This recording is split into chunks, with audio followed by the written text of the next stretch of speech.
खबर शामिल करते हैं आलमी खबरनामा के हवाले से। साल 2024 के दौरान ईरान में 901 अफराद को सजाए मौत दी गई।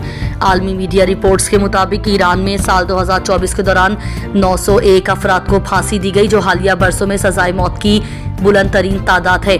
इंसानी हुकूक के लिए अक़वाम मुत्तहिदा के हाई कमिश्नर वोल्कर तुर्क ने इस सूरत हाल पर गहरी तशवीश का इजहार करते हुए ईरान से सजाए मौत के अमल को फौरी रोकने का मुतालबा किया है। फांसी पाने वालों में से ज़्यादातर को मंशियात से मुतालिक जुराइम पर सज़ा दी गई, जबकि कुछ अफराद हुकूमत मुखालिफ सरगर्मियों और 2022 के मुल्क गिर मुजाहिरों में शिरकत के बाइस भी सजाए मौत का निशाना बने।